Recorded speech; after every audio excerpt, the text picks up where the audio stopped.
À présent, on prend la direction de Paris où nous retrouvons Abdelrahman Kaoui, spécialiste des questions militaires et sécuritaires. Bonjour. Bonjour. Alors, quel autre acteur pourrait être impliqué dans ce conflit si la guerre continue de s'étendre ? Je rappelle que nous sommes rentrés dans la deuxième étape des opérations. Après la suprématie aérienne des Américains et des Israéliens, cela permettra aux Américains de faire intervenir les bombardiers stratégiques comme le B-1, le B-2 et le B-52. Et je pense que le président Donald Trump a annoncé aujourd'hui une frappe sans précédent pour forcer les gardiens de la révolution ou bien à la capitulation ou la reddition, ou bien à une solution négociée, mais sans condition avec les Américains. Nous sommes arrivés à cette étape-là. Les Iraniens ont utilisé 600 missiles de tout calibre, et surtout des missiles qui sont avec le carburant solide. Je cite le missile Khaybar, le missile Fattah, le missile Khormashar et le missile Sigil. C'est des missiles qui ont atteint le territoire israélien. Leur nombre est de 600 missiles, mais ils disposent encore de 2500 dans leur dépôt. Concernant les drones, les Shahid 139 ont été utilisés massivement et je pense que les Américains observent une certaine pénurie dans l'arsenal militaire iranien. Je réponds à votre question. Quels sont les autres acteurs qui peuvent intervenir? Il y a les acteurs de paix. Je commence par les acteurs de paix. Il y a la Turquie qui a commencé une certaine médiation entre les belligérants. La Turquie a des relations avec les Américains. Monsieur Tayyip Erdogan est un ami de Monsieur Donald Trump.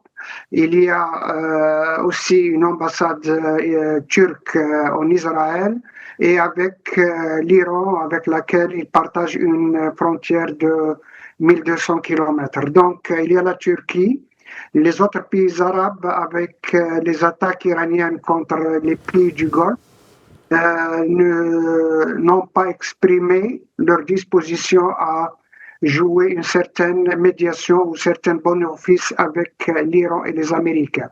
Les autres acteurs qui sont vraiment très importants et qui sont sur zone des opérations, il y a les Chinois qui possèdent une armada, une flottille importante, dont une frégate d'espionnage électronique sur place.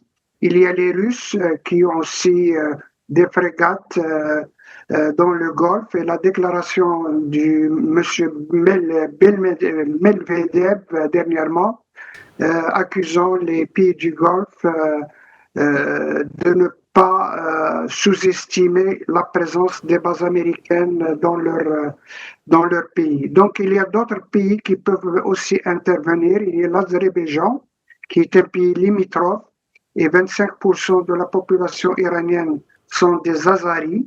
Il y a le Turkménistan qui dispose d'une base de force spéciale, Delta. Il y a aussi le Pakistan qui est un pays limitrophe de l'Iran et qui est un pays nucléaire. D'autres pays peuvent intervenir. Il y a les Européens qui ont dépêché des frégates. La France a dépêché le porte-avions Charles de Gaulle et d'autres pays qui ont exprimé une certaine solidarité, soit avec les Américains, soit avec les Iraniens. Quel est le rôle militaire du Hezbollah dans ce conflit et dans quelle mesure agit-il comme un prolongement stratégique de l'Iran ? Le Hezbollah est un proxy, c'est une milice bras armé de l'Iran et surtout de gardiens de la révolution. Il possède un petit dépôt de missiles qui peuvent déranger le nord d'Israël jusqu'à la ville de Naharia israélienne. mais la facture du point de vue destruction du Liban va peser sur le Hezbollah et qui va le pousser à remettre les armes à l'armée libanaise qui est actuellement dans un mauvais drap. Le président Joseph Aoun a été menacé ouvertement par le ministre de la Défense israélienne aujourd'hui et une guerre civile au Liban est possible si le Hezbollah ne remettra pas les armes à sa disposition.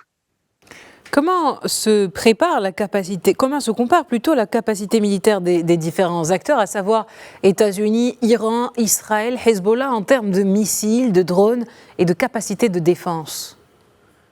C'est une guerre asymétrique. On ne peut pas comparer l'arsenal militaire américain avec l'arsenal iranien ou de Hezbollah et même d'Israël, qui est une puissance nucléaire. Donc, ces deux pays qui ont déjà atteint la maîtrise du ciel et qui vont vraiment commencer à utiliser les grands bombardiers stratégiques, le B2, le B1, le B2 et le B-52.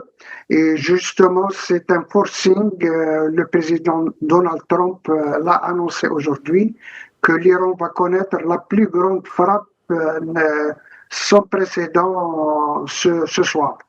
Et donc, soit du point de vue budget, soit du point de vue technologie, armement, etc., les États-Unis disposent d'un budget énorme, d'une armada vraiment très importante qui est déployée. On a vu aujourd'hui que le président Trump a dépêché le troisième porte-avions, Bush, sur zone et le troisième porte-avions vraiment va changer la donne du point de vue militaire. Et je pense que nous vivons la même période de la guerre mondiale pendant la présidence américaine où ils ont utilisé la bombe nucléaire. Il n'est pas du tout exclu que le président Trump, pour arrêter la guerre, utilisera une bombe nucléaire tactique très limitée pour justement ouvrir la voie à la négociation diplomatique ou politique. Nous voyons et nous observons aussi qu'il y a une grande division au niveau du commandement iranien entre l'armée, les militaires, les gardiens de la révolution et le conseil qui a remplacé le guide de la révolution tué dernièrement. Donc ce fractionnement dans le commandement iranien va être utilisé par les Israéliens qui disposent d'une présence active en Iran. Et cette présence active, surtout du point de vue renseignement, va leur permettre de faire agenouiller surtout les gardiens de la révolution qui sont considérés comme radicaux et qui ne veulent pas de négociation avec l'Occident, soit pour négocier la question de la bombe nucléaire ou la recherche de la bombe nucléaire. On a vu qu'aujourd'hui, la ville d'Isfahan a été bombardée parce que c'est une ville où il y a tous les laboratoires nucléaires de recherche, etc. Et même l'intelligence artificielle militaire se trouve dans cette ville avec Téhéran. Donc, la deuxième étape va commencer avec un engagement très fort des Américains ce soir et l'engagement des B2 et le B-52 qui va lancer des tapis de bombes de 900 kg sur Téhéran et sur Isfahan va faire réfléchir les gardiens de la révolution à demander la voie diplomatique et la voie politique pour sortir de cette guerre. Les Américains ne peuvent pas continuer parce qu'ils comptent la facture des morts. Et d'ailleurs, on a vu qu'aujourd'hui, le président Trump est parti recevoir les cercueils des Américains tués pendant cette guerre. Et la deuxième chose, la plus importante pour un Américain, la contrainte, c'est l'augmentation des prix des carburants. Donc, ces deux paramètres obligent le président Trump à utiliser la manière forte pour vraiment faire agenouiller les gardiens de la révolution.